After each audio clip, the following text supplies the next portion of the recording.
Hello, this is Miss Havisham. So I'm in Sheffield city centre. Here I am in Fitzallen Square. This is the statue of King Edward VII, who was the son of Queen Victoria, and he was actually the acting monarch for the 40 years that she was in seclusion. He went on the overseas tours, and he was really the architect of World War I, although he didn't live to see it to fruition. Now this area, this is Fitzallen Square. It's named that because it is named after the Fitzallen Howards, who are the Dukes of Norfolk, who owned all the land around here. All the land, everything in this area and beyond, and up towards the Cholera Monument that I filmed recently. The Dukes of Norfolk owned all the land. Now this area, that's the old post office that I filmed before. Now this, I don't want to get anybody on the film because I don't want to show anything. However, this building there on the corner was previously where the Barclays stick building with pillars that was demolished, I think in the 1940s. I'm not sure, I'll check that. And it was an absolutely fantastic building, and what they put is that. Now this, where I'm standing here on this corner, this has been grassed over recently, re-landscaped. Under here, by the way, were public toilets under here, and they must be still there, but that's what public toilets were down there underneath. You went down the steps. This area down here, this is Dixon Lane.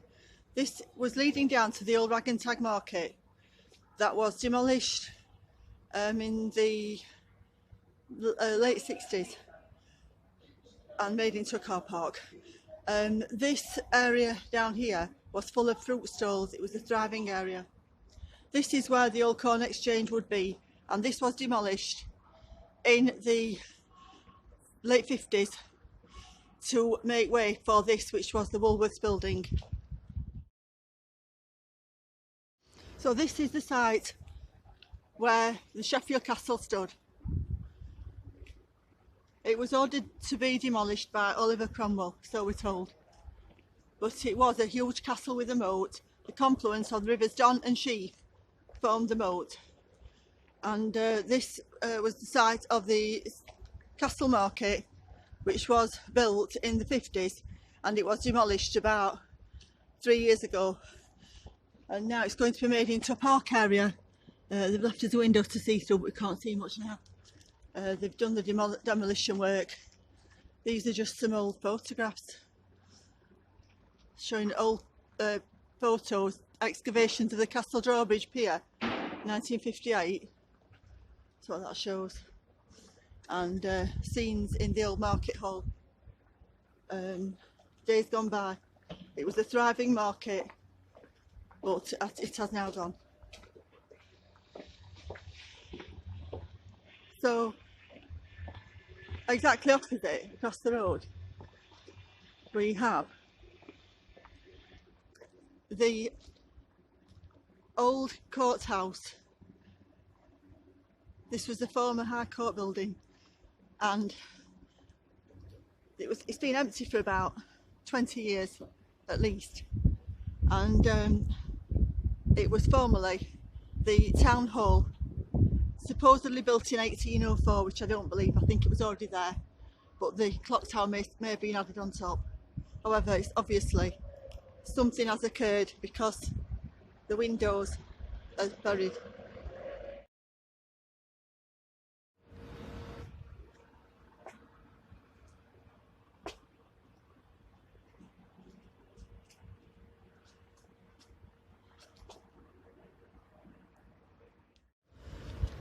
Notice the windows. Supposedly these were the cells underneath. Well, they were the cells eventually when it became the court, but it wasn't built like this because the ground is sloping. If you can just notice how tall this doorway is, which is quite interesting actually. extremely tall doorway, and go around the corner to the old drinking fountain. And this drinking fountain, I remember actually drinking from this as a child. The water used to come out and you would drink, unbelievably, but we did. It was fresh water.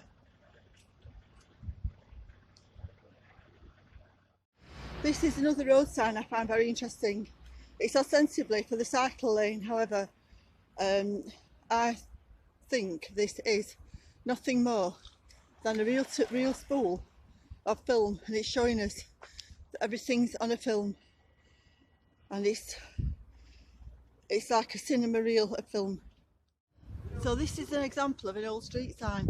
Actually, this was the original street signs. It was in the navy blue. It was a metallic plate with white lettering. Now, these were introduced in the mid 1800s, about 1840s, thereabout.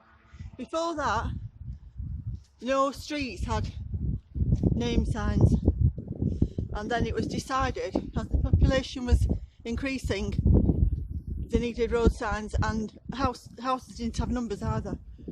That was the original street signs. The company got the contract for them all. This is called Fig Tree Lane, I imagine because it once had fig trees.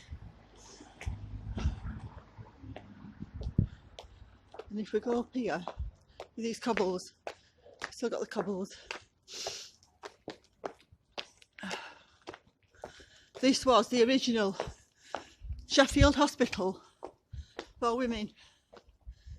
You can see this sign. It was founded with 6 beds on 29th of June 1864.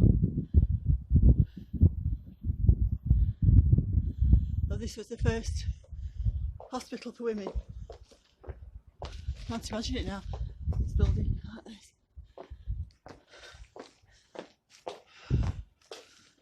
This was hospital. It only had 6 beds. Now if we see this is a really old house. Original features. This is quite rare to find one like this. The original features, aren't they? Georgian.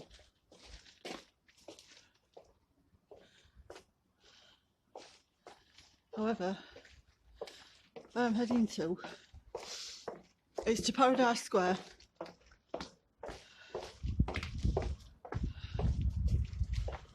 This is one of the places that still remains with the original buildings. Mainly solicitors' offices now. However, this is the square where there used to be stocks here. People have been put in the stocks as punishment, and also there's a balcony there. Now this balcony, I believe that is where John Wesley preached. David Daniel Davis, physician, lived in this house. Right? So this is outside the original Sheffield College. You can see this fresco depicting Minerva, who was the goddess of war, science and education. But this building was donated by Mark Firth, who was a steel baron in the city. However, I think this building was there before. You can see it goes down. So as you can see, this is an old building. That was a former pub, been closed for many years. That one at the side, and the chimney on the top. They did have chimneys, they did have coal fires. These bricked up windows at street level, I don't think so. I don't think anybody's going to build windows there and then break them up. This is an old city centre church. It's all blackened, and the blackness is not as we're led to believe. You can see actually sticking out from the top of that there is a devil with horns on the left, on that tower, and on the other part is an angel. This blackness is due to the soot and black ash that fell from the sky. This is what it was, and of course this would have been, it could have been circa 1815, after the Napoleonic War, and when there was an eruption of a volcano that was so dense it blackened everything. It caused the year without summer. This is why it's black, not due to the Industrial Revolution as we're told. That's a good doorway there. That depicts actually the tree of life, which is the yew tree. So that's what those brackets are. It actually depicts the tree of life. Oh, there's some faces on here, look. These, shows how old it is, look. That's before the 1800s that this was put in, to have these faces of the Norman type monarchs. So it is very old. It says, on the Calvary above it says, dedicated to the dead of the Great War.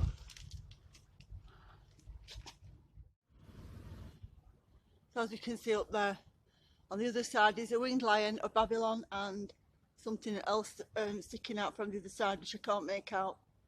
Looks like a dragon.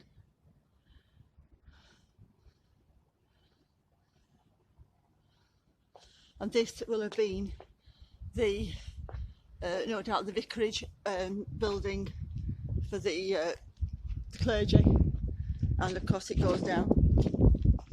How deep it goes down there.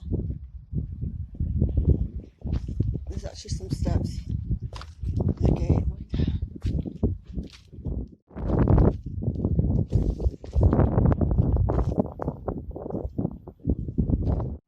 So this is the rear of the building that I filmed before, and they've demolished the shell of it and then kept the facade. These must be 400 or 500 years old, I would say. Just kept the facade. More old buildings turn into pubs that are now closed, and this is all deserted. That's the City Hall at the top. Another peek at this old corner of Sheffield. That's the old pub. This is the citadel for the Salvation Army. As we can see, the windows go down. Fantastic building. This has been empty for about 30 years. Empty for about 30 years. Fantastic building. It's like a fort. I think that before the Salvation took it over, this was a Tudor building. It was Tudor. I don't think it was built for the Salvation Army at all.